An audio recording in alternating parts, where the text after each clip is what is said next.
Cholesterol உடலுக்கு மிகவும் முக்கியமான கொழுப்புகளில் ஒன்று. பலரும் நினைப்பது போல கொலஸ்ட்ராலை ஒரு கெடுதலான விஷயமாக பார்க்கக்கூடாது. கொலஸ்ட்ரால் உடலில் இயற்கையாகவே உற்பத்தியாகிறது மற்றும் உணவுகள் மூலம் கிடைக்கிறது. உடலுக்கு குறிப்பிட்ட அளவு கொலஸ்ட்ரால் தேவைப்படுகிறது.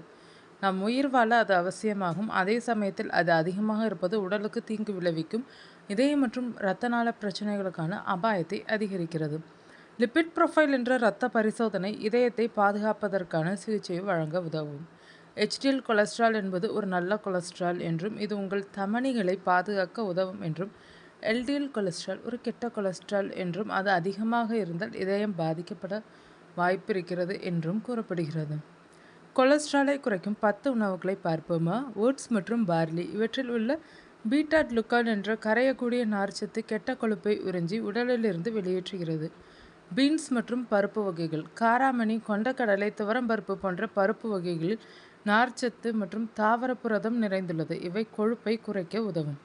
நட்ஸ் மற்றும் விதைகள். பாதாம், அக்ரூட், ஆலிவ் விதைகள் மற்றும் சியா விதைகளில் இதயத்திற்கு ஆரோக்கியமான கொழுப்புகள் உள்ளன. மீன் வகைகள். அசைவம் சாப்பிடுபவர்களுக்கு சால்மன், மத்தி போன்ற மீன்களில் ஒமேகா-3 கொழுப்பு அமிலங்கள் நிறைந்துள்ளனர். இவை ட்ரைகிளிசரைட் அளவை குறைக்க உதவும். அவகோடாவில் உள்ள மோனோசாச்சுரேட்டட் கொழுப்புகள் மற்றும் நார்ச்சத்து கெட்ட கொழுப்பை குறைத்து நல்ல கொழுப்பை அதிகரிக்க உதவுகின்றன. ஆப்பிள் மற்றும் சிட்ரஸ் பழங்கள். பெக்டின் எனப்படும் கரையக்கூடிய நார்ச்சத்து நிறைந்த ஆப்பிள், திராட்சை, எலுமிச்சை போன்ற பழங்கள் கொழுப்பை உறிஞ்சுவதை தடுக்கின்றன. கத்திரிக்காய் மற்றும் வெண்டைக்காய் குறைந்த கலோரியும் அதிக நார்ச்சத்தும் கொண்டவை. இவை இரத்தத்தில் கொழுப்பு சேர்வதை தடுக்கும். பூண்டு இரத்த அழுத்தத்தை கட்டுப்படுத்த உதவுகிறது. கெட்ட கொழுப்பை குறைக்கவும் உதவுகிறது. டோஃபு, சோயா மில்க் மற்றும் சோயா பீன்ஸ் போன்றவை உட்கொண்டால் கொலஸ்ட்ரால் அளவு குறையும்.